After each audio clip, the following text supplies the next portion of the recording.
Now, BBC One continues to follow this afternoon's events live as the Princess Royal accompanies the Queen's coffin on its journey to London.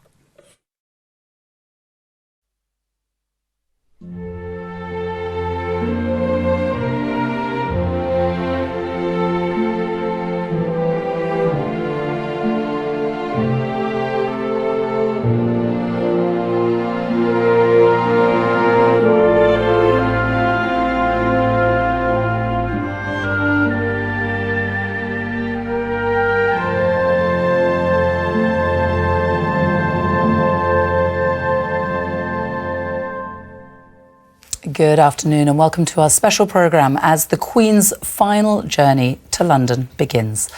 Her coffin will leave Edinburgh shortly. The cortege will travel slowly to Edinburgh Airport. That's about 8 miles away from St Giles Cathedral, in a journey that is expected to take about 40 minutes. She will then be flown to London, arriving at about 7 o'clock this evening, before her coffin is taken to Buckingham Palace for one last night.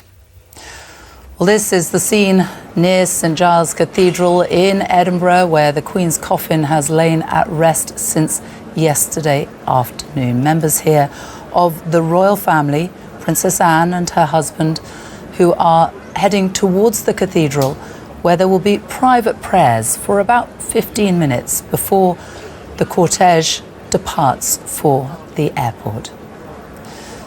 Thousands and thousands of people have spent many hours queuing, lots of them right through the night, to pay their last respects to Britain's longest reigning monarch.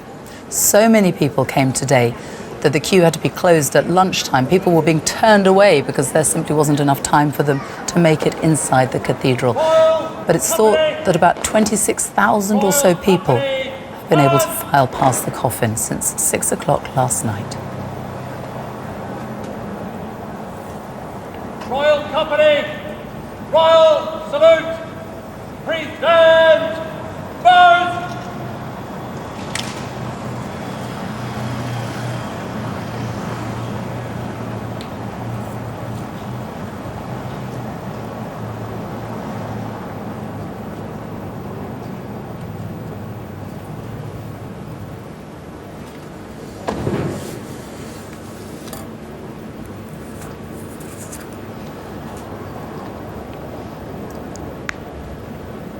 Princess Anne, the Princess Royal, who is accompanying her mother on this last stage of her journey. The Princess Royal, who has been by her mother's side since she passed away at Balmoral on Thursday afternoon. And she made that 6-hour journey from Balmoral to Edinburgh, following behind as part of the cortege. And she will fly to London to RAF Northolt later on this afternoon.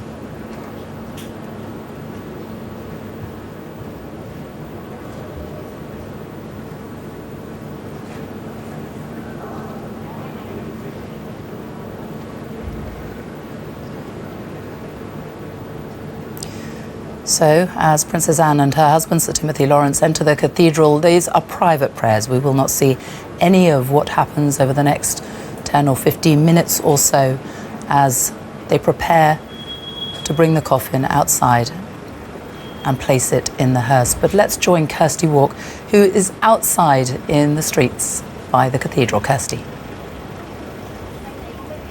Sophie, the vigil, yes, has ended at St Giles Cathedral. And as you said, more than 26,000 people have quietly filed past the Queen's coffin in the beautiful tranquil space where she's been at rest since yesterday afternoon. They came in their tens, they came with their children, they came with older people, and each person had their own moment of reflection. The coffin had processed from her official Scottish residence, the Palace of Holyrood House, followed by her 4 children on foot. Now, the Princess Royal is going into St Giles for a short prayer service before she accompanies her mother as the Queen leaves Scotland for the last time. Queen Elizabeth reigned for 70 years, and these scenes over the last few days are now part of our shared memory and woven into Scotland's history. Crowds are still gathered 5 and 6 deep on the Royal Mile. I think she'd have liked her send-off from Scotland with the gillies and the gamekeepers, and the warmth of the farewell from people all over the country, and indeed other parts of the UK, have travelled here to pay their respects. The poet laureate, Simon Armitage, writes poignantly in his tribute to the Queen, "Evening has come, rain on the black lochs and dark Munros." Now, while at rest, the Queen's bodyguard in Scotland, the Royal Company of Archers, have stood vigil over the coffin since it arrived at St Giles. And they also stood guard during the lying in state at Westminster Hall of Queen Elizabeth, the Queen Mother, because of her Scottish lineage.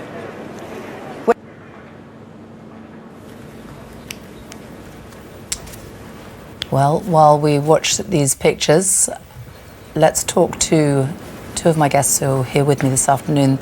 The Reverend Scott Rennie, a Church of Scotland minister, and Robert Hardman from the Daily Mail is the author of a new biography of the Queen. Good afternoon to both of you. Your reflections over the past 24 hours, what have you made of it? I've felt heartened by the farewell that the Queen has had from the people of Scotland. I have to say I'm not in the least bit surprised about the number of crowds.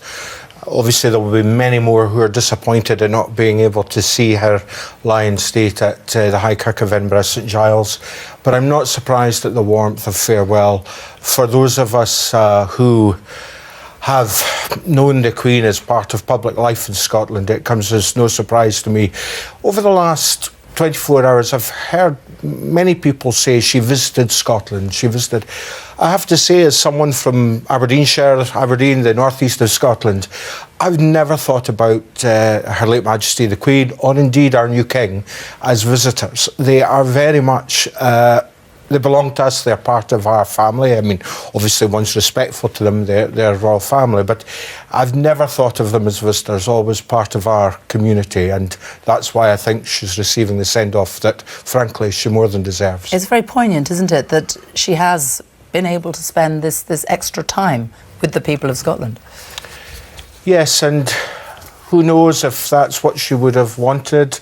I will never know, perhaps, but certainly, Balmoral and Aberdeenshire was a place that very much, I think, meant and felt like home to her.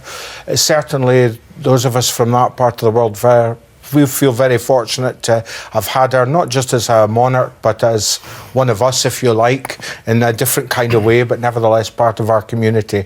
And personally, I think there's something fitting that she finished her days at Balmoral, because I imagine it's a place where, away from the glare of public attention, she could very much be herself, with her family being themselves. And that's, I think, what all of us would have wanted for her in her last days. And Robert Hardman, we've seen some very touching moments over the past 24 hours. You were at the service yesterday, weren't you? I was. I mean, I've been in Scotland since the weekend. I've been incredibly touched by the reaction there. And the minister says we don't know if it's what she would have wanted. I think it's exactly what she would have wanted. It's the most wonderful send-off. And of course, she's the first British monarch who's ever passed away in Scotland. So these are unprecedented scenes. This has never happened before. No monarch's ever had this sort of tribute. And to see the coffin coming through the glens, through the big cities, to see that reaction in Edinburgh yesterday, to be in the cathedral. I mean, Scotland has set a very high benchmark for what is to come. And also the vigil by her children was quite a moment, wasn't it? 10 minutes, they all stood there, 4 of them at each corner of the coffin. Very difficult for them as well, though. The very private grief played out so publicly. Yeah, I mean, I think that for all of them, that the intensity of that moment, and of course we'll see the same at Westminster Hall. We're expecting to see them stand vigil there. This charming tradition that goes back to George V, and that was an incredibly poignant moment last night. I thought it was wonderful that the public continued to file through with no idea. I mean, when you queued up to get your wristband to go in there last night, you had no idea what time you were going to get in, what you were going to see, and they're sort of coming through, and suddenly there is the king. There's the king and his siblings, and deep in thought. And I thought it was very powerful.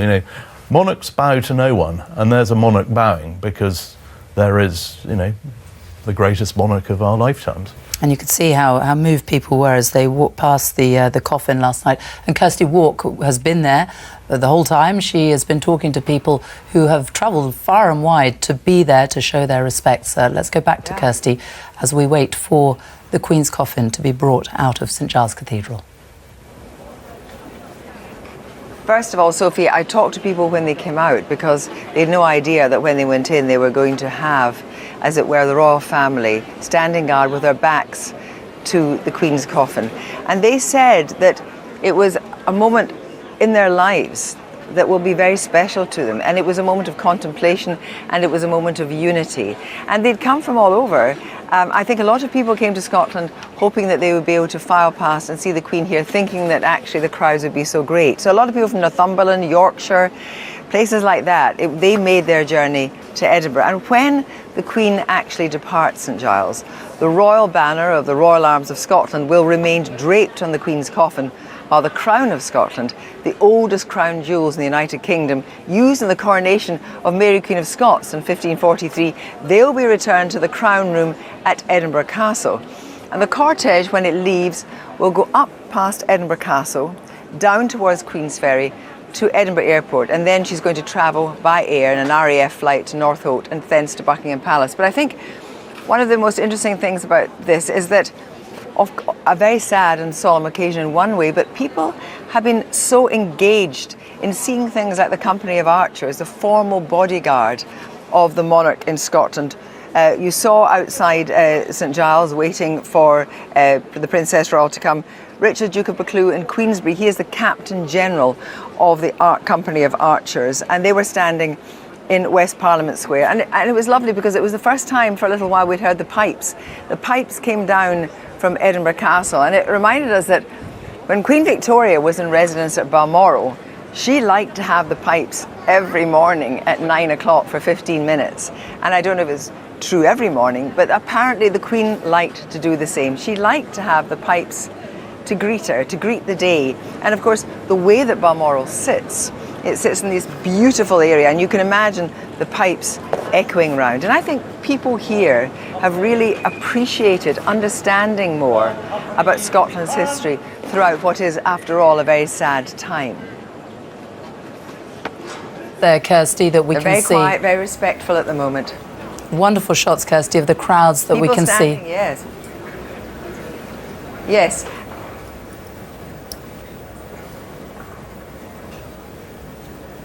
Robert Harmon, it's fantastic to see so many people out there, isn't it, lining the streets as they have been for so many hours now. Really. As ever, there's the Royal Mile again. You know, I don't know, 20 deep. I mean, I was trying to get through that crowd yesterday. It was almost impossible at times. And it's not, you know, this is not curiosity. And I was surprised by the number of people who weren't there as sort of tourists who chanced upon this scene. I mean, they come a long way, as Kirsty was saying, and from the north of England, but from all over Scotland, because they genuinely wanted to pay their respects, and I mean these are extraordinary scenes. Given now this is now effectively the third day in a row where we've seen these scenes on the Royal Mile. And Kirsty was talking about the Queen's piper, wasn't she, and the significance. Yes, I mean the Queen loved a piper. I mean it was absolutely. It was like the sort of palace staff would set their watches by at 9 o'clock every morning. Piper starts 9:15 every morning. Piper stops, and he'd march up and down below her window. It was a tradition started by Queen Victoria, but the Queen loved it. She loved the pipes. I remember once on a state visit to America, her gift to George Bush Senior was a pipe. Tune, lament, I don't know what you call it. That was her gift. You know, she asked her piper to commission one especially for him. Whenever she had visitors at state banquets after dinner, the ritual was always began with the pipers coming in. So I mean, wherever she was in the world, you know, the pipes were a very important part of her life. So we're expecting the royal party to leave St Giles Cathedral within the next minute or two. The Queen's coffin, which will be carried out by the bearer party before its journey to Edinburgh Airport, is found by the Royal Regiment of Scotland. And the Guard of Honour outside St Giles that we've been seeing there already, the King's Bodyguard for Scotland, the Royal Company of Archers. Yes, they've played a very important part. The archers have been have really come to the fore all through the last 48 hours. There they are again, Royal Company of Archers, a body that goes back to the to Georgian times, and they, in fact, several of them, I understand, around 80 of them, will be travelling down to London to stand vigil, stand guard over the Queen at Westminster Hall. So the archers have had a very busy few days. People leaning out of their windows to catch a glimpse of what is about to happen. Let's go back to Kirsty. I was struck by what you were saying about the people surrounding the Queen, and I thought it was really interesting that at Balmoral the Gillies stood vigil over the Queen's coffin in the ballroom at Balmoral, and the gamekeepers carried her coffin to the hearse to come over the bridge, over the Dee, this river of rushing water. And I've also thought quite a lot about the fact that the royal household, this is a very sad time for them. People like Angela Kelly, I think we can just see now.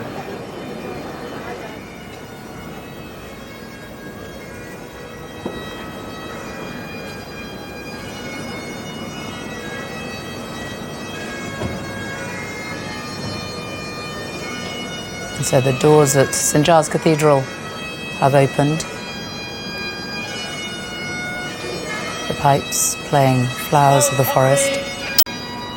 Royal salute. Priest stand. Bows.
And so the Queen's cortege leaves to a round of applause.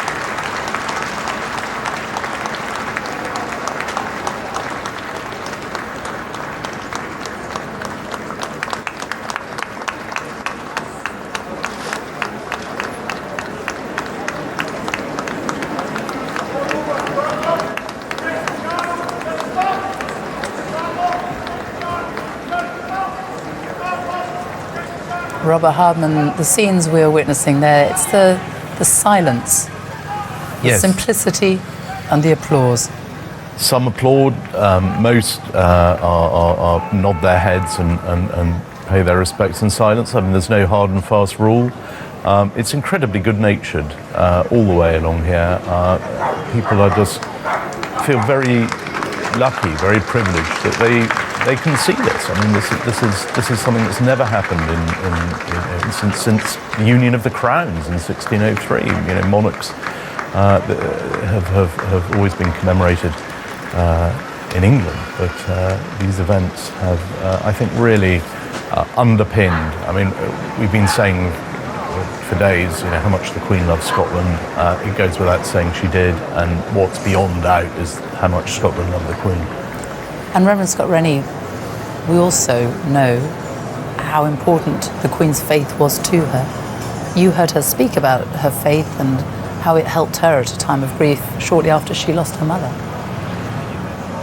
Yes, I remember her coming to the General Assembly of the Church of Scotland not long after she had lost both her mother and indeed her sister, and being struck by the emotion in her voice when she addressed the General Assembly about that loss and about how her faith sustained her.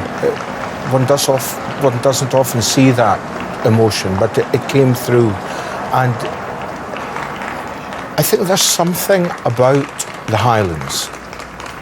And the Highlands is a place where one feels close to God, or where spirituality comes to the fore. It's what we would say in Scotland, a thin place, where the bareness, the ruggedness, the reality of nature and the nature of life and death is laid bare. And somehow I think I can imagine that it was a place where she could rest, be herself, and where that space for thoughtfulness and faith would come to the fore. But there's little question that this astonishing woman, this wonderful Queen that we have had, her whole life, her whole attitude to her calling, really, has been underpinned by that sense of duty and service that comes from her own understanding of her faith and what it means to be a monarch. And that has shone through every day of her life, and I think what is quite a remarkable way. It is also something that we have heard King Charles talk about in the past few days as well, something that has clearly been passed on to him. Yes, and I have to say myself, I've been very interested to see him obviously have to pick up the baton from his mother, and to hear him express how important faith is to him. And as we watch Her late Majesty leave Edinburgh, our Highland Queen, for the last time, I am comforted, and I think many of us will be comforted in Scotland to know that our new King, His Majesty, also shares that love of Scotland. The Highlands also means a great deal to him, and that he also has that sense of rootedness in the Highlands, which his mother had. And there has been something comforting for me, and I think for many in Scotland, about that sense of continuity, which I think the fact that, as Robert has mentioned, this is the first time that we've been able to have these commemorations in Scotland, it has allowed Scotland, I hope too, to feel that sense of continuity it has as the King takes up his calling now and follows in his mother's footsteps. And you can see by the crowds, the people out on the streets, how much it's touched people, can't you? Absolutely. And, you know, perhaps Scots aren't given to great outpourings of emotion. Steely people, that's what a northern climate does for us. But the emotion's there, and this opportunity has really brought that warmth, that sentiment, that intimacy, I think, people in Scotland feel towards the monarch and our family to the fore. I mean, it's there, isn't it? I mean, the Queen loved those contrasts. I thought it was very touching in his homily yesterday when the moderator, Ian Greenshields, referred to that, where he talked about how, you know, yes, she's Supreme Governor of the Church of England when she's in England, but she loved worshipping in Scotland. She loved being part of two churches, and she could see and recognise the strengths of both. And it was always very much the case that, you know, as you know better than anyone, I mean, when she was in your church, she absolutely, you know, that was where she felt she belonged. Absolutely, and to make that change from being, you know, Supreme Governor of the Church of England to be, well, I mean, Her Majesty is never quite just a parishioner, is she? But having said that, I mean, I'm told that she loved the simplicity and the dignity of the forms of worship in the kirk. Liturgical, yes, but simple and dignified, as was reflected in yesterday's service. And it's that quiet solemnity, that simplicity, that dignity. Very like her. Very, quite. Huge crowds out on the streets there. It's interesting seeing the State Bentley there following behind with the Princess Royal, and the Queen was always very keen on a tradition that when the State Bentley crossed the border from England into Scotland, the chauffeur would stop and unscrew George and the Dragon, which normally sits on the front of it, and put in the Scottish Lion. There was a sort of switch over of bonnet regalia. Now, you talked about Princess Anne there. Let's talk about her, because she has literally she's been by her mother's side, hasn't she, since she passed away? I mean, she was there, I think she was there before her mother died. She was undertaking engagements in Scotland last week, as she loves to do at this time of year, and so she was staying at Balmoral, and she was, you know, every evening she'd have dinner with the Queen, and it was the Princess Royal who had the task of ringing her siblings and saying, you know, last Thursday, like, you really do need to get up here. And she was with her, as we understand, we don't know for sure, but we understand she was there at the end, and they were terribly close. And she's been so dignified, I think, the Princess, and I think it's entirely right that it's the Princess who takes her on her final journey. She of course, it was the Princess who travelled with her across right the way from Balmoral to Edinburgh, more than 6 hours, over 175 miles on Sunday.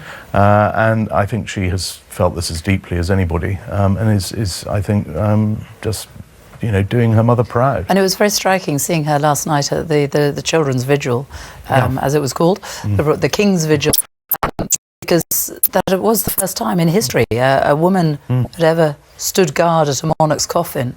The last time it happened, we had the Prince's Vigil, which was the Queen Mother, but it was the three. It was Andrew, Edward and Charles and Lord Linley. Princess Anne. It was the grandsons, exactly, in 2002, and in 1936 with George V, it was his sons who stood there.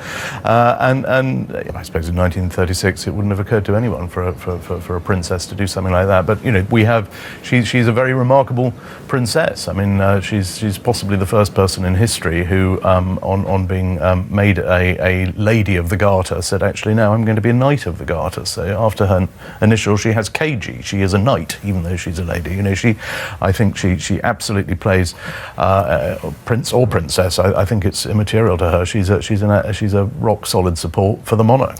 And the other woman who was very close to the Queen, who we also saw there last night, who was watching on, is Sophie Wessex, Prince Edward's wife. But, I mean, we've seen over the past few days, you can see just the look on her face, how deeply affected she is by this. Yes, I mean, she's been very, very close. Of course, the Wessexes, or the Forfars as they are when they're in Scotland, but the Wessexes live very close to the Queen and have, you know, all the way through COVID, for example. I mean, they would, albeit at a distance, they'd be sort of keeping an eye on the Queen and always up at the castle.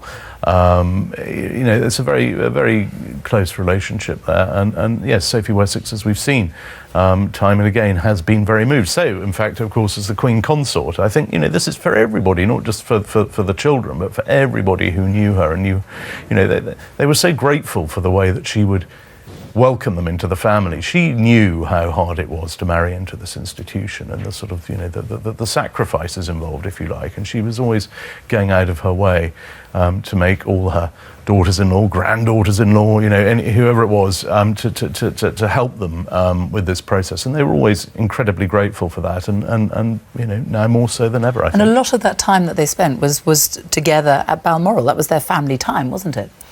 Very much so. And in Balmoral and in the Royal Deeside, in, you know, whether it's walking on Loch Mick or you know, scrabbling up Loch Nagar, they would be given that peace and time to be themselves, to be a family. And I mean, it wouldn't be uncommon for people to be out for a picnic in the summer and to see Our Late Queen or other members of the family, and people would acknowledge them, but always give them that space and time and recognise that, you know, they need that, they are people. And but also have that sense of pride that, I suppose, our home was also their home, and just as those of us from that part of the world never forget its beauty and its power, so the landscape around them meant that to them too. And that's a common bond, I think, that we share. Well, a lot of words have been written over the past few days since the Queen died, but also poetry too. And in light of the last few days' events, Scotland's national poet, the Maca, Kathleen Jamie, has written a really touching tribute to the Queen. And it's a poem that she based on an area of the Scottish landscape that Her Majesty loved, the countryside around Balmoral, Loch Nagar, the mountain. And it is read by Sally Magnuson.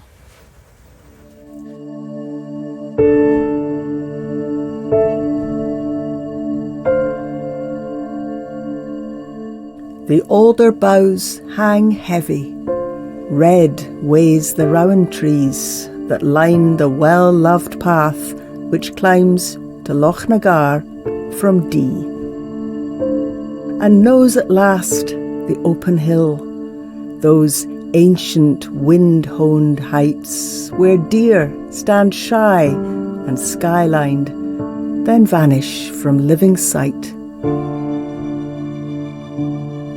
where grief is ice and history is distant roiling skies, where weather chases weather across the lands she strived to serve, and served supremely well, till the call came from afar, back to the country kept in her heart, the Dee and Loch Nagar.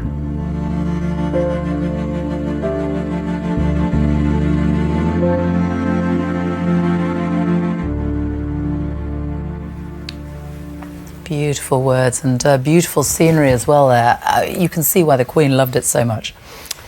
Undoubtedly. It's such a moving, emotive landscape, and when you're there and it just, the weather can change. It's such a landscape of mood, and it's rough and it's hewn from the rocks. There's no frills about it. There's no rolling pastures.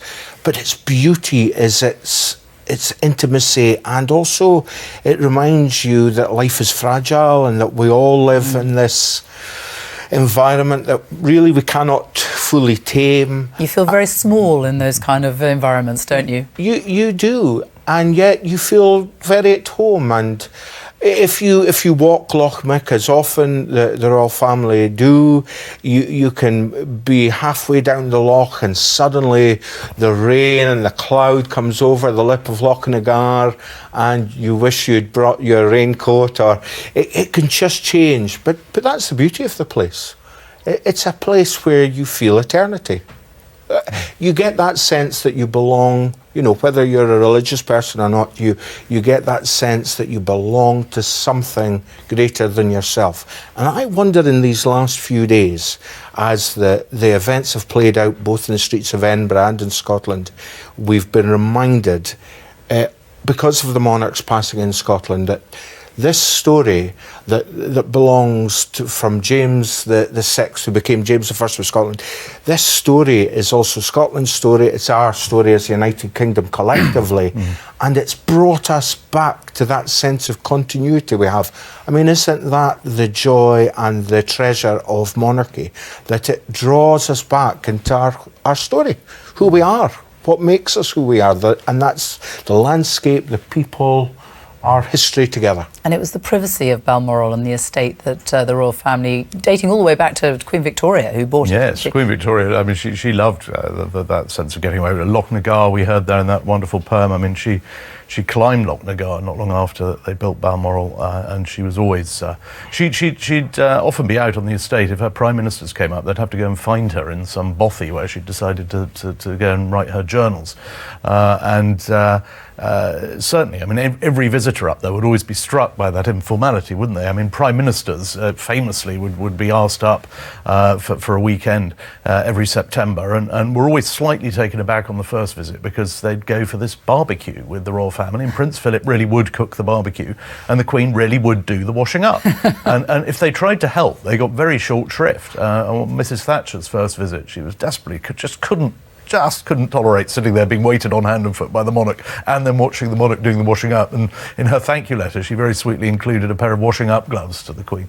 But it just underpinned that sense of otherness about it. And they loved wandering around and not being recognised, or sometimes being recognised. And then occasionally had these wonderful stories like the day when the Queen was out walking and her close protection officer Dick Griffin was with her, and they met a couple of American tourists, one of whom said, have you met the Queen? To which the Queen replied, I haven't, but he has. I mean, they love those sort of stories. They were happening all the time. I mean, that was one of my favourite stories. He told that beautifully, didn't he, around the time of the Queen's Jubilee? You've got to repeat him telling but he does it much I know better he than did it beautifully, but it was he stood there and she took a photograph for the American tourist. Yes. Of him, because he'd met the Queen, yes. Him and the American tourist, and she never revealed that she was actually the... But she did enjoy the thought of what would happen when they got home and were showing their friends, and look, we met this nice lady and she took a photo. You wonder if they ever found out. While we talk, let's just look at the images that we're now seeing of the cortege, which is making its way out of Edinburgh and heading towards Edinburgh Airport. Look at the people.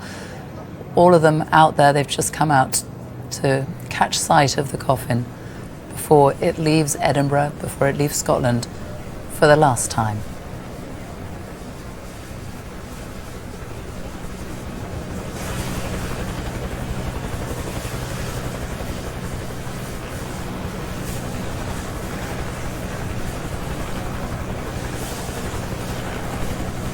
Somebody standing there applauding, people applauding. You can see by the roadside flowers being thrown at the hearse as it passes.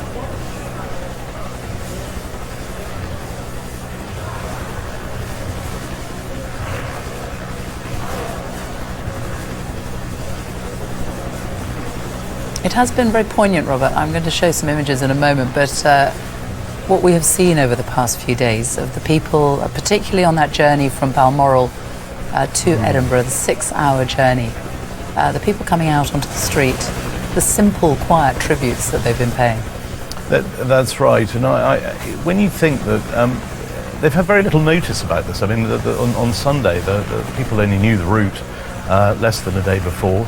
I mean, this particular route, it's been known about, it hasn't been particularly publicised. It's amazing how word travels. I noticed in Edinburgh, everyone was sort of saying, oh, well, I'm popping up to the castle because, X is happening and Y is happening. And people just had really, embraced the last few days. They as has been said, they want to be part of it. They know its history. But it's not just a case of wanting to say they were there. It really does come from a deep, profound respect and indeed love for the Queen. Well, let's just have a look actually at some of the images that we saw over the last few days. The Scottish farmers who lined up their tractors. That was in Aberdeenshire. That was the first leg of the Queen's journey from Balmoral on Sunday. And dozens of them lined up there. You can see them along the road, some with their front loaders raised in salute to the Queen. Really touching tributes, spotted from the air by the helicopter following the cortege. And then this, really moving tributes like this. 32 horses and riders who were lined up in a field by the M19 near Glenfarg, and it was organised by a woman called Emma Cheap. It was her father's farm. I spoke to her this morning. She said she'd grown up with horses, she loves horses, and she planned to do that on her own. She wanted to pay tribute to them, and then she invited her friend who took the photographs and the neighbours, the pony club, and as they passed by, as the cortege passed by, Princess Anne looked up and waved at them. She spotted them, and Emma said it was just the fields went quiet. It was like the horses knew they didn't move. It was a real goosebump moment for people as they passed. Well, I think that there were so many of those little moments. People had given such thought to it. I mean, just looking at the tractors there, must be the cleanest collection of tractors. They'd all been given a good scrub the day before, and it was lovely. I mean, someone just had that idea. It wasn't didn't make a big thing of it. They all had their own connections with the Queen, and still do with the royal family. And it was amazing how we went from that very much as a rural links, and suddenly we were in the suburbs of Aberdeen, and the crowd sort of started building. And it had a different sort of feel, and then went down through the countryside to Dundee and beyond. And that's a part of Scotland that the Queen had very, very strong links with, because that's where her mother was raised. I mean, I think we often overlook the fact that thanks to Glamis, thanks to Elizabeth Bowes-Lyon, the royal family are the most Scottish royal family we've really had since the Act of Union. I think the Queen was descended twice in two different lines from Robert the Bruce. So, as you made the point, Minister made the point very well early on. I mean, there was no question of her visiting. I mean, she's absolutely, Scottish as they come. Absolutely, and just part of, one of us, obviously not one of us in the sense that she's the Queen and she was different, but just integrated, part of community life. And I have to say that, for me, it's fitting that the Princess Royal has been with her. She too is a very large part of Scottish public life, whether it's, at the rugby at Murrayfield or, she's part of Scottish public life, but also so is our new King. He is as embedded in the life of Royal Deeside and Aberdeenshire and the Highlands as his late mother. And I really, that's one of the things I think that's really come across in the coverage. And I too, like Robert, it's been wonderful to see people do little things, little simple things that they can do from their own life, if they're a tractor driver or a farmer or a horsewoman or man, just to do that little thing that says thank you, that acknowledges this woman and the monarch she's been, and says thank you. It did strike me in the talk to the crowds in Edinburgh yesterday. I'd say to people, did you ever see the Queen? And almost everyone at some point said, well, I didn't meet her, but I saw her do this, or I remember when she did that, or she came to my school, or other members of the family. I mean, it's extraordinary, the reach of the royal family into every strand of Scottish life, and not just those who happen to live in Edinburgh, but right across Scotland. I think I haven't done a sort of study of royal engagements, but I wouldn't be surprised if there was a sort of disproportionate amount of time spent in Scotland, and you only got to look at what the Prince of Wales, as was now the King, did, or Duke of Rothesay when he's in Scotland, did with rescuing Dumfries House, for example, and has transformed the whole area around it. I mean, the local town has been completely overhauled thanks to him. And back in Ballater, both he and our late Queen took an active interest in the town's recuperation from those terrible floods. and not just an interest, but actually helped rebuild things, helped make things happen, and it's that active participation in community life that I imagine people in other parts of the United Kingdom probably aren't aware of because they're not there. But no, it's been very revealing, I think. And people sometimes talk about the separation between the monarch and the person of the Queen, but I've increasingly been thinking, how does one separate the two? Because the nature of monarchy is that person is the monarch. They embody the institution, but they also bring themselves to it. And it's been quite clear from our new King's speech on Friday what he will bring. And really, I thought his address to the nation was pitch perfect, and it showed us all what he is going to bring to that institution, into that role. I thought it was very touching, the gesture from Princess Anne when her mother's coffin was taken into St Giles Cathedral. You talk about separating the person from the monarch, but Princess Anne and the deep curtsy that she performed as her mother was carried into the cathedral. And also at the Palace of Holyrood House. I mean, there is this, she on the one hand, this is a daughter mourning a mother, but very conscious that she's also mourning the Queen of Scots. And you mentioned, I mean, the Princess Royal, as we've heard, I mean, she her love of Scotland goes without saying.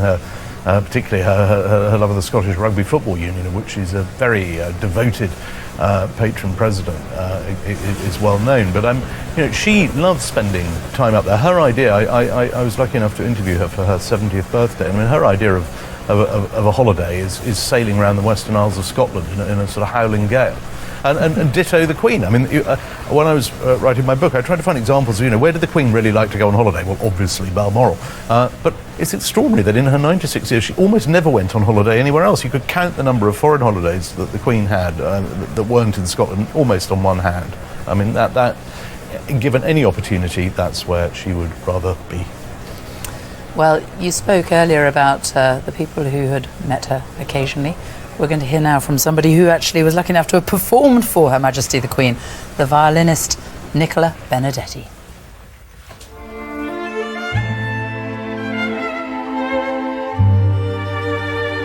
The first time I had the honour of meeting the Queen was a historic day in Scotland, the opening of the Scottish Parliament building. I was 16 years old. So many dignitaries there, but of course, I think the highlight for everyone was her presence.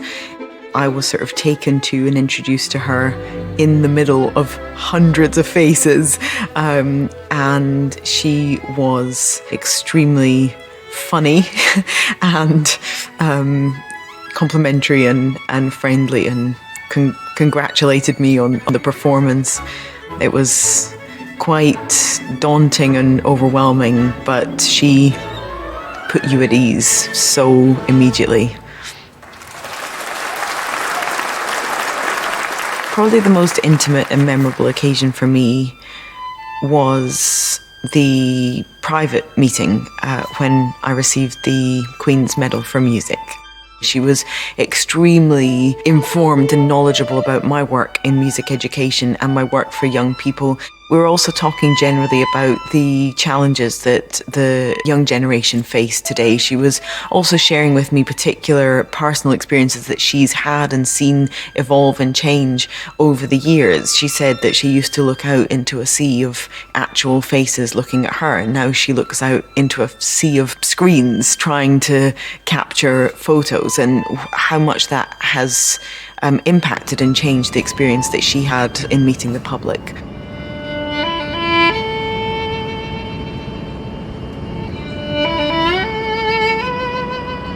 There was just so much content and nuance, and I felt that even in that short period of time, that conversation, I learnt so much, and my perspective both on her but on the world had actually been altered and changed.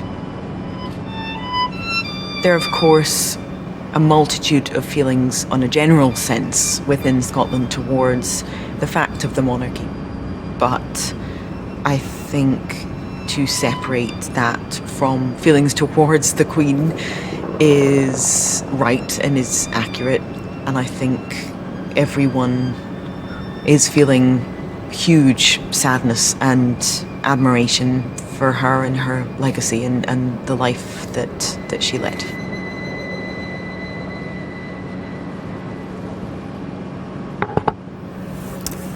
Nicola Benedetti with her reflections there, and joining Robert and me in the studio now is the Olympic gold medalist and proud Scot, Dame Catherine Granger, also the Chancellor of Glasgow University, which meant that you were invited yesterday to the service at St Giles Cathedral. And as we watch these pictures of the Queen's coffin moving towards Edinburgh Airport, it's only a few miles, but it is moving quite slowly. It should be there soon. Just reflect for us on the past 24 hours.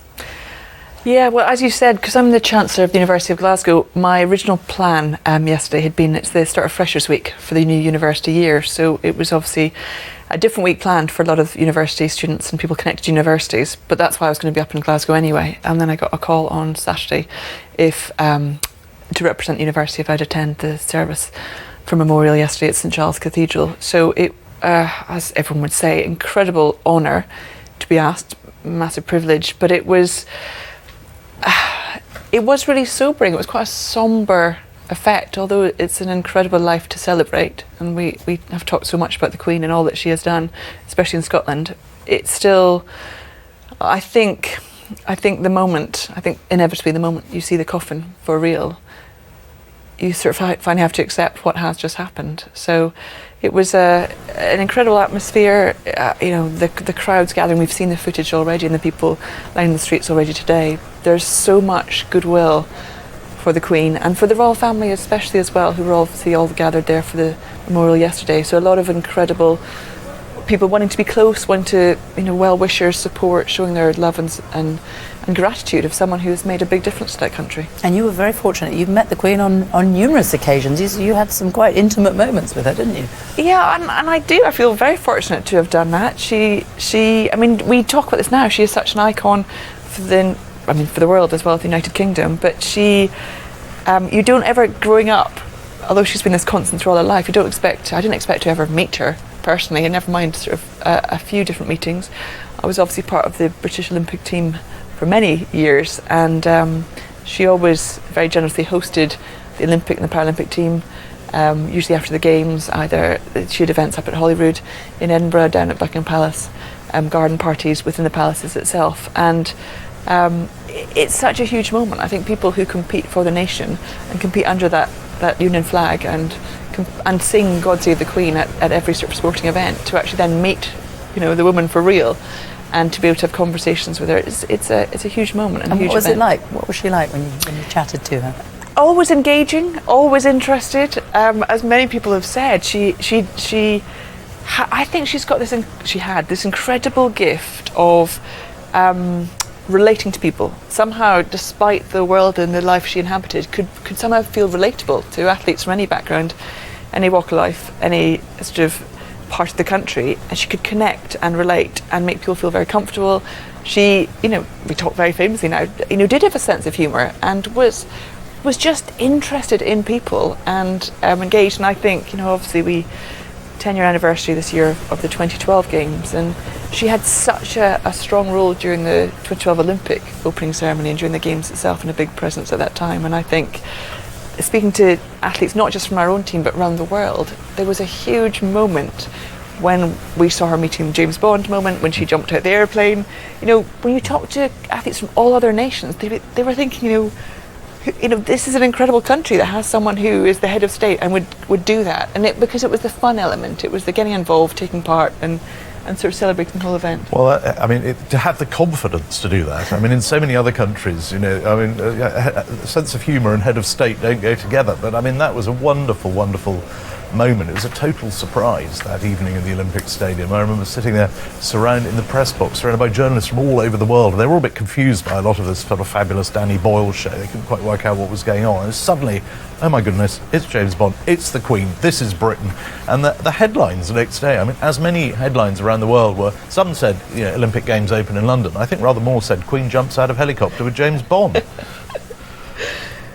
like we don't think we'll ever see again. It really was an iconic time for the country, and as you say, I think she was such a part of it, wasn't she? And as her family had been, she had actually, on the night of that opening ceremony, she held a reception at Buckingham Palace for all the world leaders. And there was a sort of stunned silence when she reminded everyone this was the third time her family had opened a London Olympics, because no city had had 3 before. Well, as we see all these people lining the streets there, lining the route to the airport for a last glimpse of Her Majesty's coffin, a personal chance to say their goodbye. Let's just take a moment to hear some more personal recollections about the Queen from some of those people whose lives she did touch.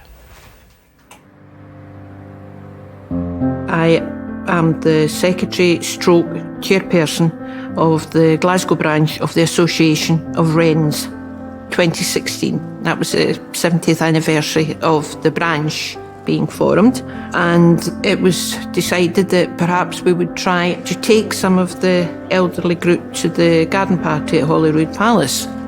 Eventually, a letter came back saying that the Queen was very, very interested to meet the ex-Wrens because they had served, like herself, during the war.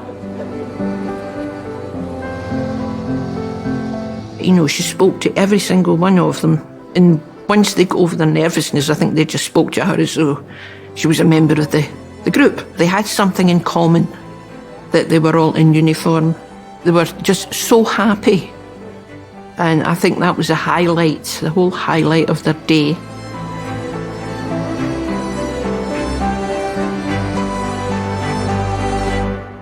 My MB was given to me for raising money and looking after women and children. It was one Saturday. In the morning, a letter came through, and when I opened it, I was screaming. I said to my daughter-in-law, I said, look at it. And then she said, Mommy, you got MB, you got MB. Then my husband took it. Oh, they were so happy. So I went, and when we entered, I saw Prince Charles standing, and the Queen said, standing beside him. And the Queen said, oh, you're from Kenya. How you like about living here? I said, it's great because my family is here and people are very nice in Scotland. So she just says, yes, Scotland is beautiful. It was a beautiful moment that time, beautiful moment to see them so close, not even a foot, so close. I felt very proud to be associated and to even meet her for a second, for 2 minutes, 5 minutes during my life. I think particularly of the Queen arriving with Prince Philip at the opening of the Glasgow 2014 Commonwealth Games, and Scotland remains very proud of Glasgow 2014. And now, ladies and gentlemen, please welcome the head of the Commonwealth, Her Majesty the Queen, accompanied by his... I think having the opening ceremony in Celtic Park looked like a cauldron, and that you just felt the whole thing go, and yes, that was something else. It really, really was. So it was raucous. I mean, she was cheered like a rock star. I can remember looking up to the screen and this beaming smile coming from Her Majesty that here she was at the opening of her Commonwealth Games in the very friendly city of Glasgow, and people were there every second of the way. God save the Queen.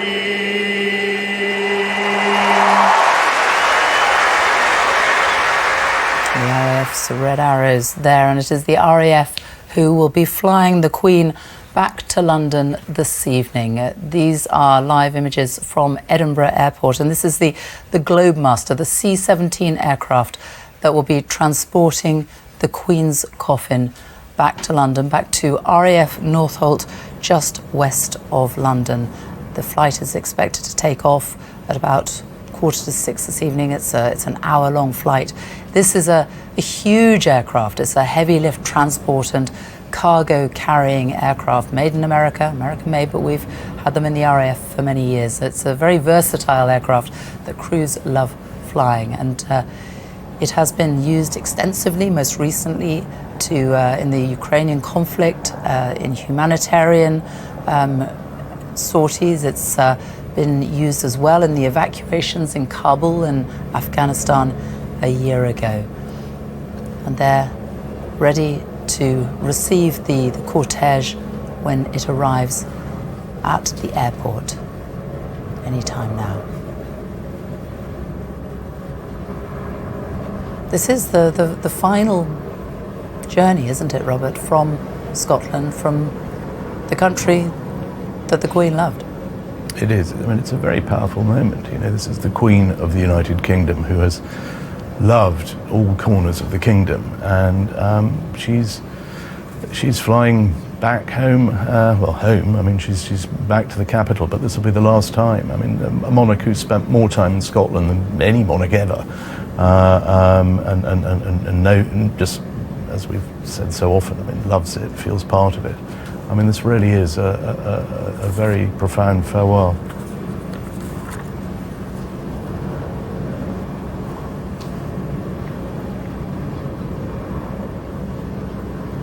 And so it makes its way towards the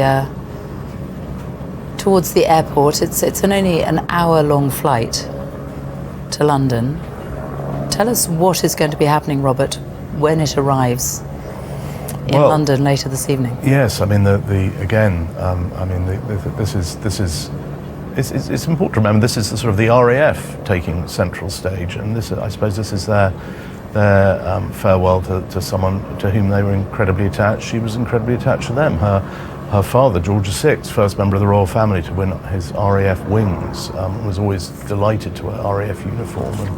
And anyway, she will land at Northolt and then be driven through London back to Buckingham Palace to spend her last night at Buckingham Palace ahead of tomorrow's procession through the capital to Westminster Hall. And we're getting an idea of the sort of scenes that we will see in London over the next few days. It is only Tuesday. It's many days yet until the state funeral next Monday.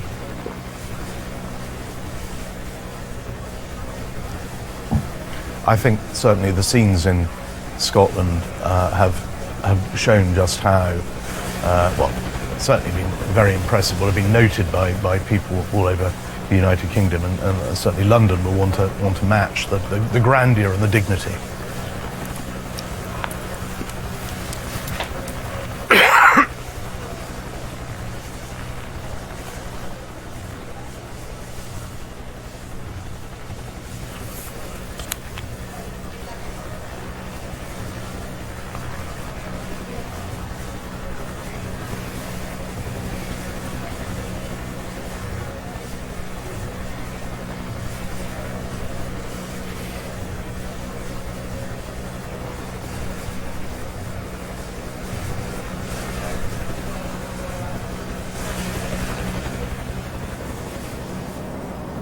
Well, you can see how close the cortege is now. The outriders on the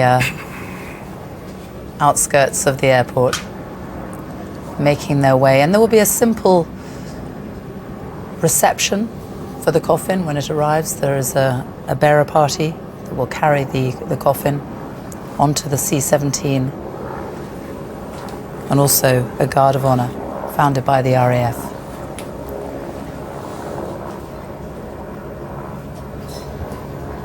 Your thoughts, Catherine, watching these images?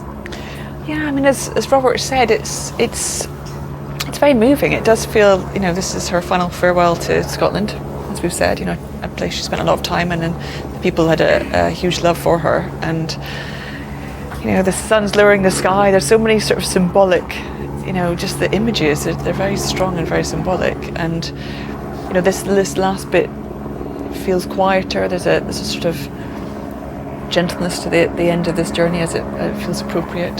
I think it's still, I think if there was a positive of it all having to end now, I think the fact that the Queen spent her last days and, the coffin spent the first few days travelling almost the length of Scotland as well down the East Coast, just gave so many people an opportunity to be close to her and to say their farewells. And watching a lot of people gathering in Edinburgh yesterday and the people in the streets. There's a lot of people being surprised about how emotional they felt and how they wanted to pay respects, but actually found it much more sentimental and much more moving than simply saying goodbye to the leader of the country. It was sort of saying goodbye to someone they felt they had a connection to and they knew. And I think we'll see that, as Robert said, when she does move down to London, and I think we'll see clearly the same crowds and reactions in the south as well. And I think there'll be so many people who will either have a connection to her, whether they've met her or been somewhere where she's been, or just having just grown up with her or lived a life with them. There's, I think we just have countless people feeling they want to be part of this moment, and it does feel that it's a very difficult moment in time, but it's a real moment in history that is sort of carved into all of our lives now. It is the simplicity of these scenes, isn't it? And I think the silence that is so moving, actually. What was incredible was at the memorial service yesterday, as usual, everyone was seated very much in advance, and there was, organ music being played. There was a sort of gentle, respectful hush, but there was conversation. And then when the music stopped, there was still about half an hour before the ceremony started, but it went to absolute silence. And I think it's very rare you're in huge areas or groups where there's complete silence and everyone is almost caught in the same thought process, and yet with very personal reflections. But it's really a powerful moment, and I think it's wonderful that these moments, these pictures are captured, and people all over the country, now all over the world, are watching them together, and we'll have different experiences of it, but there's still a sort of community that comes together when you watch this, and we grieve as a nation, really.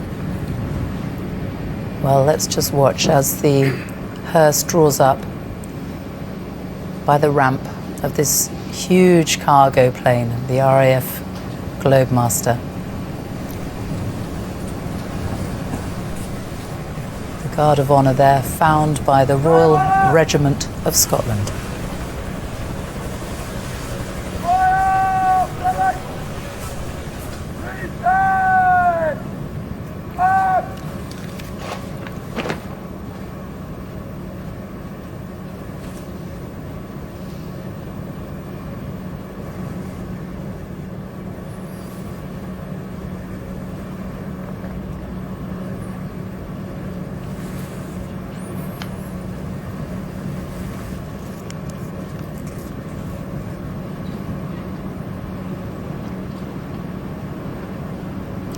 Princess Royal there and her husband Sir Timothy Lawrence, who, as we have said, have travelled the entire way from Balmoral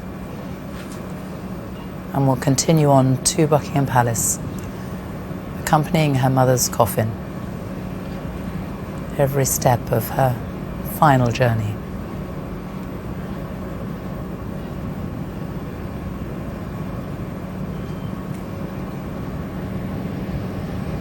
There's a party of people there accompanying the Princess Royal there to greet the Queen's coffin.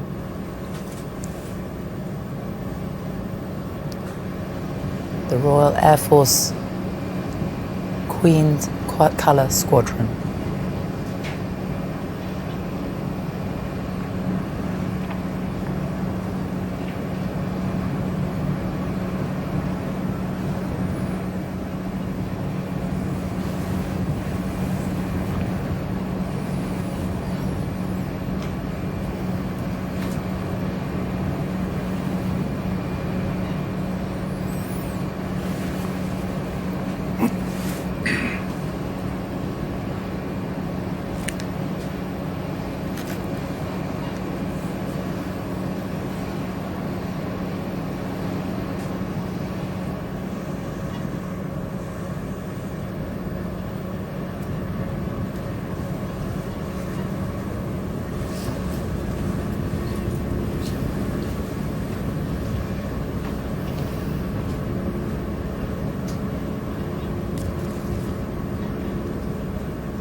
Scotland's 3 military chiefs in attendance at the airport, as is the First Minister, Nicola Sturgeon.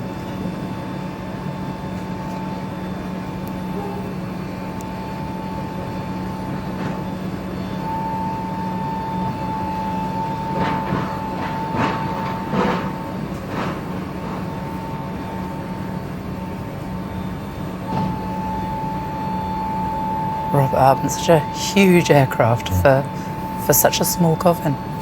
It's I think just reflects the magnitude of the occasion. I'm just looking at the landscape beyond. I think one of the great features of the last few days has been, as the Minister was saying earlier, that this Scottish landscape that the Queen loves so much. I have to say, as a Londoner, I think what's coming up a little later on will not be quite as pretty and as majestic.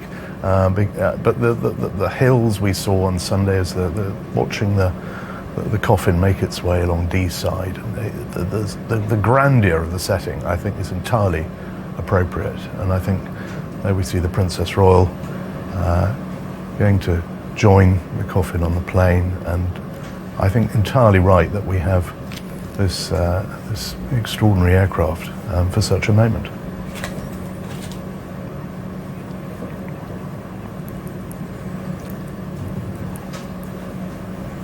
The Lord Chamberlain and the Dean of the Chapel Royal also boarding the aircraft alongside her, the Dean of the Chapel Royal in Scotland. They will accompany the Queen's coffin on its hour-long journey to London. It's 1 hour. The call sign, we're told, is Kitty Hawk, which it always was when the Queen was on board.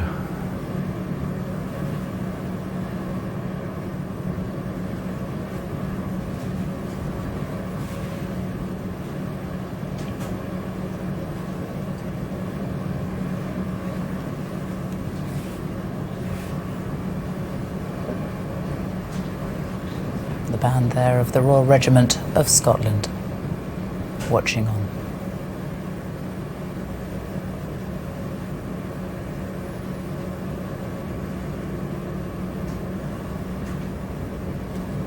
So Robert Hubman, let's just reflect now on what is to come, because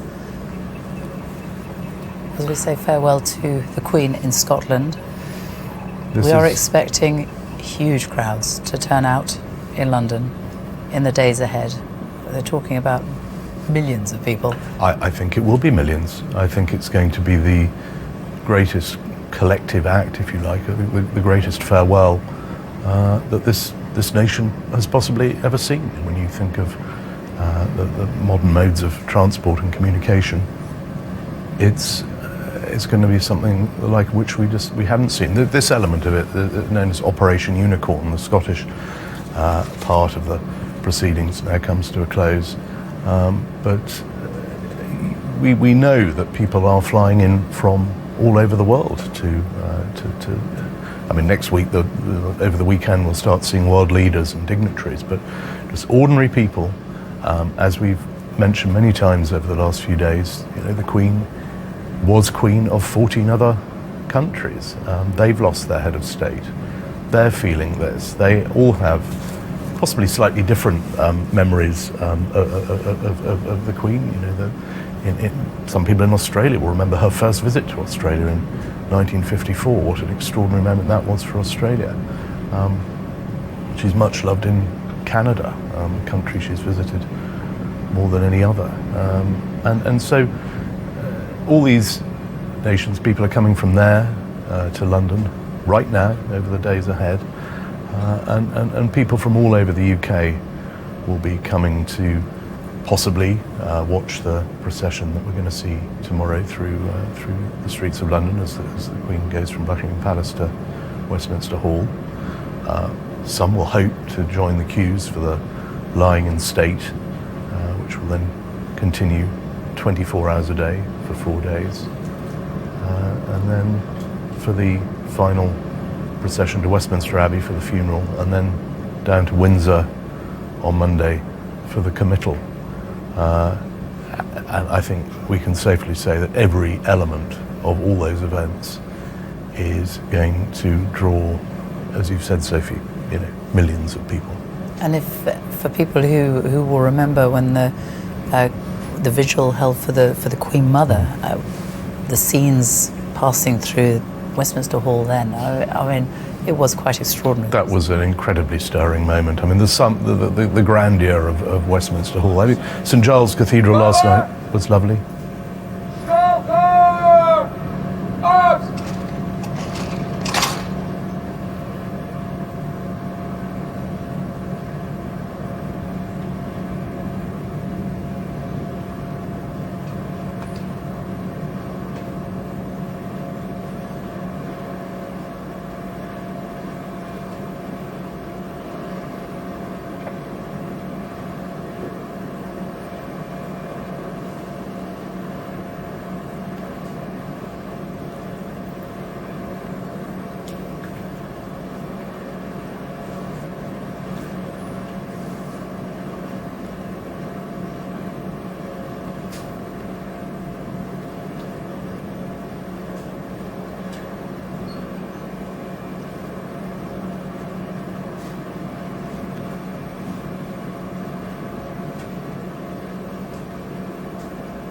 There will be a final royal salute from the Guard of Honour before the plane takes off, and the band will be playing one verse of the National Anthem, and then the C-17 will take off into the skies and head south. The engine's starting up.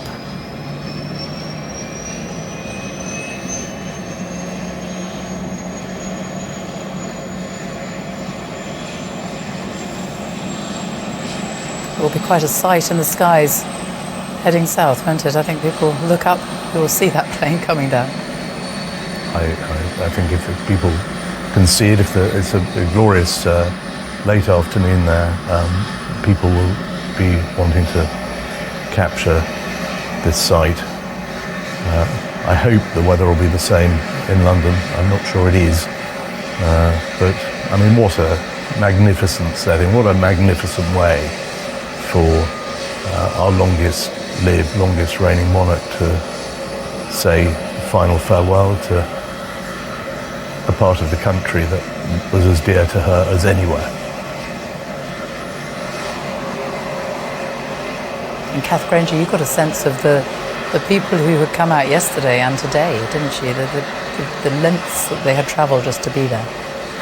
Yeah, I think in all these moments you realise how many people the Queen has reached and touched, and how many people want to have sort of a final connection, a final moment with this sort of incredible figurehead in our history.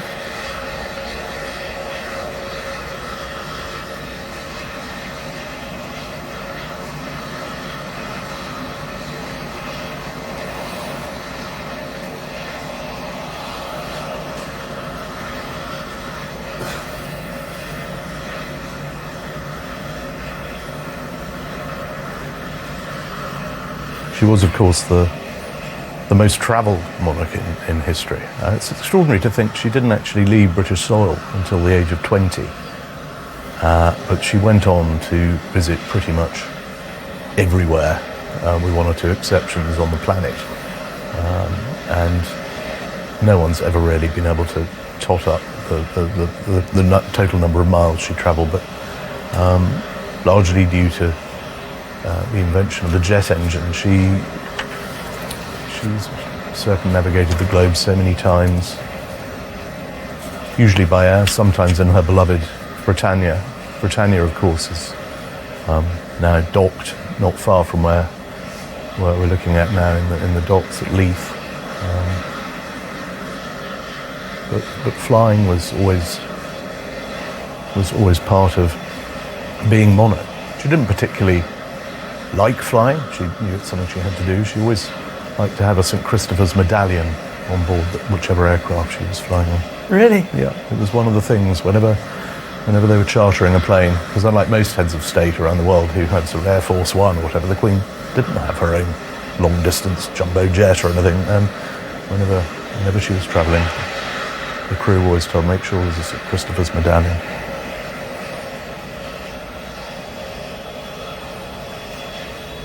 Let's talk of King Charles for a moment as well, because while this is all taking place, he is in Northern Ireland. He has already travelled his schedule over the last few days. He's almost 74 years old himself, isn't he? Yeah, 75 next year. He got up this morning at Holyrood House in Edinburgh, spent the day in Northern Ireland, and is now like the C-17 is on his way to London. Has very consciously wanted to take the new reign around the kingdom to show what monarchy is all about, really. Continuity, stability, unity. There's the Secretary of State of Scotland and the First Minister preparing to bid farewell. The First Minister very wisely holding on to her hat, given the size of the engines there.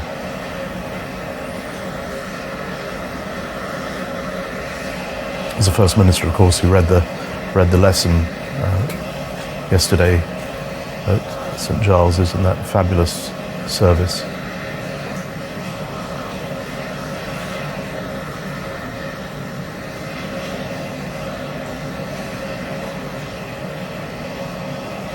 The Lord Lieutenant, City of Edinburgh there, Rob Aldridge.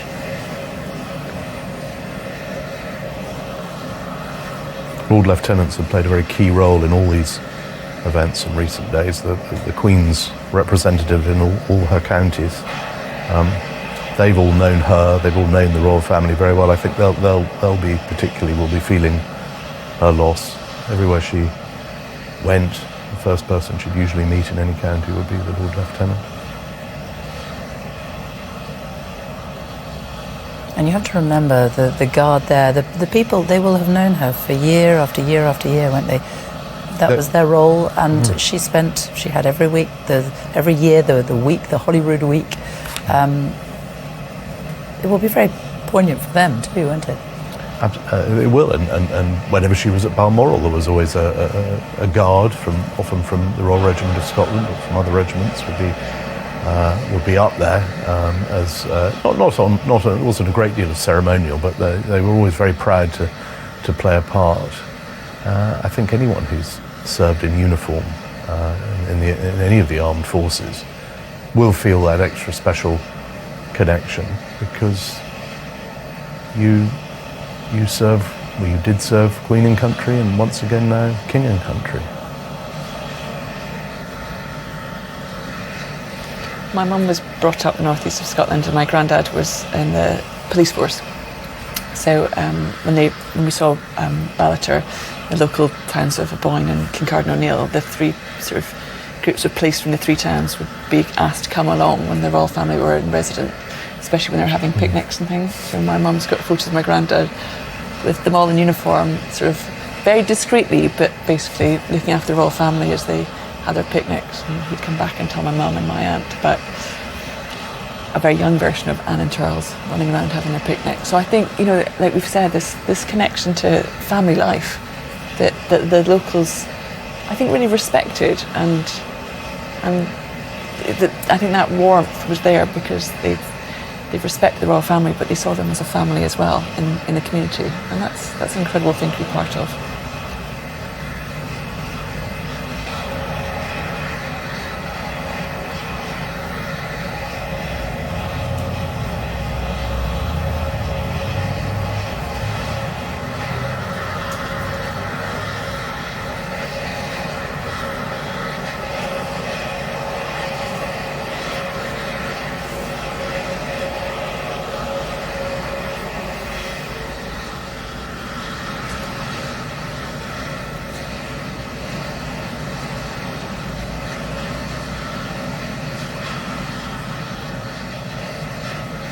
Preparations being made on board still on the flight deck before this huge Globemaster can take off. When it lands in London at about 6:30, 7 o'clock this evening, it will be taken, the cortege, another cortege, which will travel from RAF Northolt. That's the oldest RAF base, I think, in the UK. It's home to what used to be called the Queen's Flight, now 32 Royal Squadron, and the RAF are waiting there in some numbers. There'll be a proper welcome, and then the journey will begin along the A40. I'm afraid it's not as handsome as what we're looking at now, into West London, and then through down Park Lane and through very familiar landmarks back to Buckingham Palace for what will be the Queen's last night in her palace. And that for the family will really be a very special moment, no doubt, because that will be her last night at Buckingham Palace. After that, her coffin will be moved to Westminster Hall, it will lie in state, and then the funeral on Monday. So the last private 24 hours or so that the family will have. Yes, it will be. It is so rather wonderful that the events of the last few days have taken her to so many of her residences from Balmoral to the Palace of Holyrood House.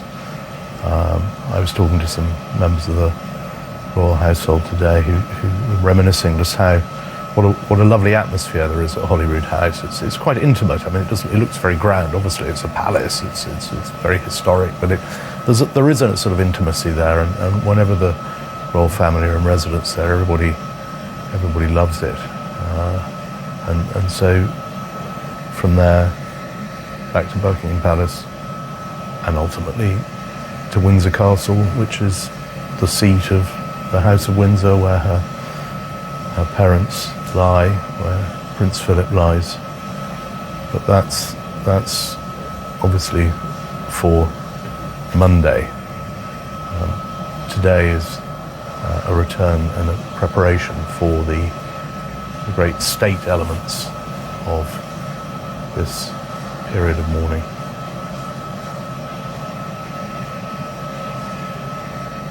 But can we expect the family members, like the new Prince of Wales, the Princess of Wales, can we expect them to all gather tonight at Buckingham Palace? The Queen's coffin is going to the Bowroom, isn't it? The coffin will rest in the Bowroom. I'm quite sure they'll all be coming to pay their respects, and they'll obviously be all gathering tomorrow for the procession. And it's a sort of procession like no other, because normally we think of processions down the Mall and bands playing and a great amount of spectacle and pageantry, but there will be, despite the grandeur of it, despite the history and obviously all that it represents, it will be a family. And tomorrow I would expect to see, possibly for the first time, a lot of family members who we haven't seen thus far. I mean, the Queen was extremely close, for example, to her niece and nephew, former Viscount Linley, now Earl of Snowdon, and Lady Sarah Chatto. They were devoted to her. They'd spend a lot of time with her. They will be there. A lot of the people who, from her mother's side of the family, I would expect to see them processing as well. And of course the staff, who are just utterly devoted.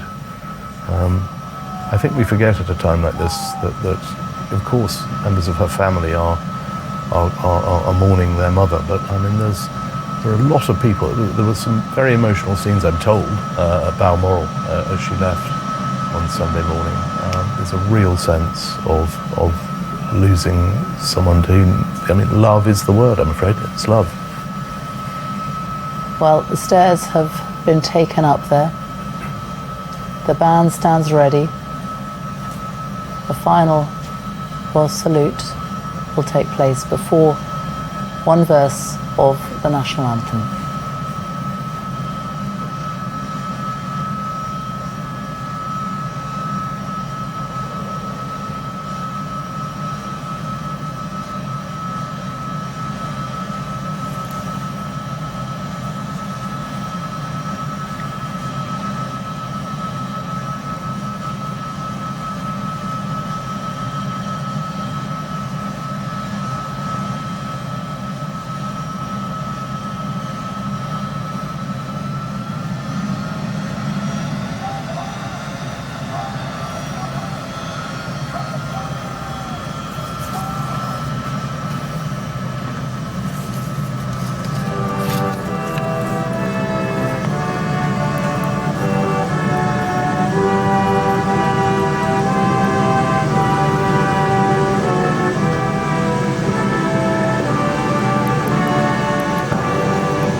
got a huge aircraft taxiing very slowly towards the runway. It's an aircraft that's been used in Ukraine. Most recently, it's been used in those evacuations from Afghanistan, from Kabul last year. It's also been used to repatriate the bodies of British servicemen and women in years past. It plays a key role. It's a reminder that all the military elements in what we've been seeing, the troops involved, the troops we're going to see in London later on and tomorrow, they all perform frontline roles. These ceremonial elements are something they take very seriously. They're very proud of them, but they're not what they're really there for.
And so as the sun goes down over Edinburgh, Britain's longest reigning monarch leaves Scotland for the last time, a country she loved so deeply. The flight will take an hour. We will be back on BBC One as it lands at RAF Northolt, just west of London.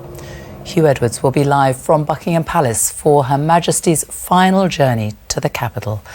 But in the meantime, I will leave you with some of these extraordinary images from Her Majesty's departure from Scotland.